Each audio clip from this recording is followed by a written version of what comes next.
Hello friends, आज हम olympiad से एक ज्योमेट्री सेक्शन से आपको एक ट्रिकी क्वेश्चन करके दिखाते हैं। क्वेश्चन क्या है कि एक फिगर गिवन है सर्कल, जिसका हमें रेडियस फाइंड आउट करना है, मतलब find the radius of a circle question है। और हमें क्या क्या दिया है, देखो एडी 4 सेंटीमीटर दिया है, एबी 6 सेंटीमीटर दिया है, बीसी 2 सेंटीमीटर दिया है, और ये एंगल 1 एंगल 2, मतलब इस एंगल और इस एंगल की बात चल रही है। ये दोनों के दोनों आपको राइट एंगल दिए हैं और कह रहा है कि find the radius of the circle.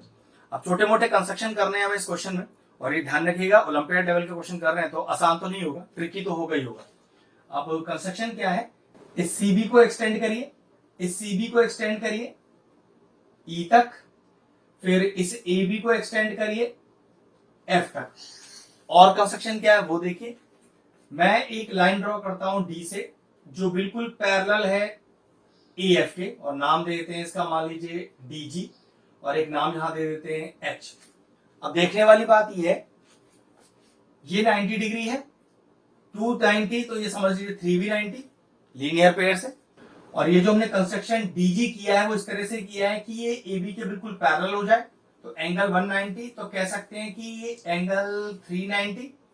इसी तरह से ये 490 है तो ये 5b90, और कह सकते हैं कि A B H D is a rectangle, और अगर एक रेक्टेंगल है तो अपोजिट साइड्स बराबर हो गई इसकी।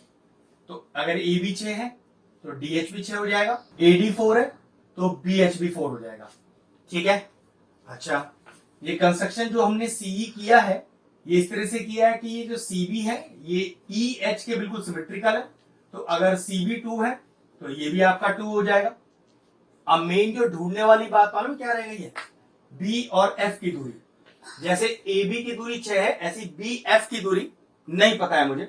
वैसे वो बिल्कुल एच जी के सिमेट्रिकल ही होगी, लेकिन दिक्कत है एच जी भी तो नहीं पता है। यहां पर हमें दो कॉर्ड्स के इंटरसेक्शन का रूल लगाना है। वो रूल क्या है पहले देखो, अगर मैं ए एफ, ध्यान से देखिए, एंड सीई, ए एफ और सीई दो कॉर्ड हैं जो इंटरसेक्ट कर रहे हैं पॉइंट बी पर। इस तरह से ध्यान रखना है कि अगर दो कॉर्ड ए एफ और सीई इंटरसेक्ट कर रहे हैं पॉइंट बी पर, मैं आपको कुछ इसका अलग से फिगर बना के दिखाता हूं। भाई एक कॉर्ड है आपका ए एफ, ठीक है, और दूसरा कॉर्ड है सी और ई। अगर इस तरह से ये इंटरसेक्ट कर रहे हैं कहां पर, इस पॉइंट बी पर, तो नियम कहता है कॉर्ड के इंटरसेक्शन का, A B into B F, A B into B F is equal to C B into BE, C B into BE. ठीक है, यही नियम है, ये याद रखना है। अब इस नियम में जो जो वैल्यूज अपने को पता है वो पुट करते हैं। ए बी कितना है, चलो ए बी है 6 अपने पास, बी एफ मेरे ख्याल से ये तो अपने को निकालना ही है आंसर में, सी बी है 2 अपने पास, और बी ई, तो बी है आपका B H plus H E, 4 + 2 6। ये लॉजिक रहा। अब देखो 6 से 6 कैंसिल आउट हो गया, तो बी एफ का दूरी कितना आ गया, 2 सेंटीमीटर। तो ये लीजिए यहां पर 2 आ गया। ठीक है, अब ध्यान से देखना मैं क्या लॉजिक लगाने वाला हूं।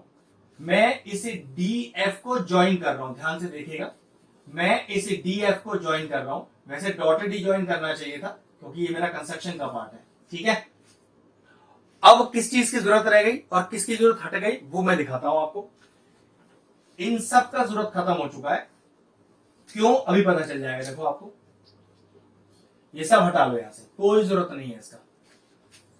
मेन इस चीज पर ध्यान रखो, क्या एंगल 190 है, बिल्कुल एंगल 190 है, क्वेश्चन में ही गिवन था। और ये एंगल 1 क्या सर्कल की बाउंड्री को टच कर रहा है, बिल्कुल टच कर रहा है। तो ध्यान रखना, ये जो डीएफ लाइन मैंने अभी ड्रॉ की है ये डायामीटर ही होगी। देन मैंने लिखा then DF is a diameter.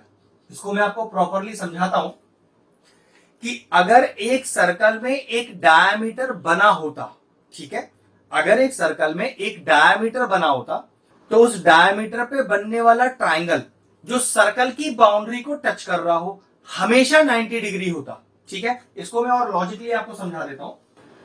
अगर मेरे पास एक सर्कल होता जिसमें एक डायामीटर मेरे पास पहले से ही मौजूद होता, मान लीजिए ए बी वो डायामीटर है, और ओ उसका सेंटर है, पक्की बात है डायमीटर पे सेंटर होगा। तो इस डायमीटर में बनने वाला कोई भी ट्राइंगल जो सर्कल की बाउंड्री को टच कर रहा है, मान लीजिए ए सी बी, तो नियम कहता है ये सी 90 डिग्री ही होगा।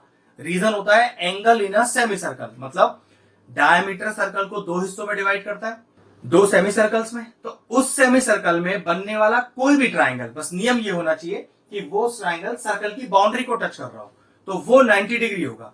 अब इस थ्योरम को उल्टा यूज करते हैं, मतलब इसका कन्वर्स यूज करते हैं कि अगर कोई एक ऐसा ट्राइंगल जो सर्कल की बाउंड्री को टच कर रहा हो, तो फिर वो ट्राइंगल जिस कॉर्ड पर लाई करेगा, ध्यान रखिएगा, वो ट्राइंगल जिस कॉर्ड पर लाई करेगा वो कॉर्ड हमेशा डायमीटर ही होगा।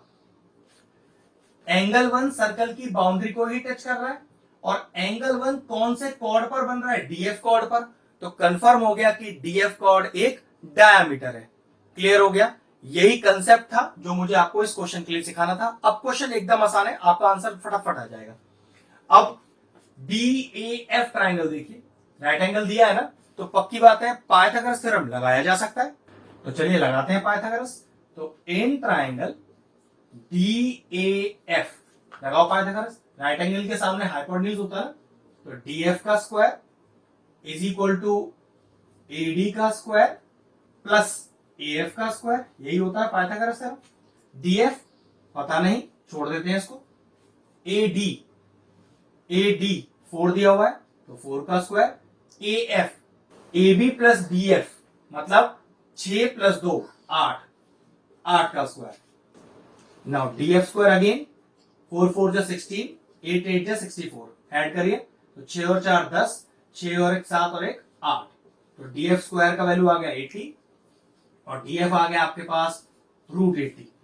अब √80 है तो आराम से स्प्लिट हो सकता है, तो देखो DF की वैल्यू में क्या लिख दूं यहां पर, √80 को स्प्लिट करके 2 2 जा 4 2 जा 8 2 जा 16 इंटू 5, तो ये हो गया आपके पास √80। अब रूट के अंदर जिस जिसका पेयर बन रहा हो वो रूट से बाहर कर दो, 2 का पेयर रूट से बाहर, 2 का पेयर रूट से बाहर, इस 5 का कोई पेयर नहीं है, ये रूट के अंदर ही रहेगा। तो कह सकते हैं ये जो DF है उसका वैल्यू कितना आ गया, 4√5 सेंटीमीटर। और मैंने आपसे कहा था कि DF हमारा क्या है, वो तो डायमीटर है, और डायमीटर का आधा कर दिया जाए तो मेरे ख्याल से रेडियस बन जाता है। तो बस radius is equal to diameter का आधा और 4√5 अपॉन 2, ये हो गया आपके पास 2√5 सेंटीमीटर। तो ये लीजिए आ गया आपका रेडियस। बस क्वेश्चन में जो कंस्ट्रक्शन किया गया और जिस तरह का लॉजिक लगाया गया उस पर ध्यान रखना है, जो प्रॉपर्टीज मैंने यूज की उसका ध्यान रखना है। बस क्वेश्चन फिनिश हुआ, वीडियो फिनिश करते हैं।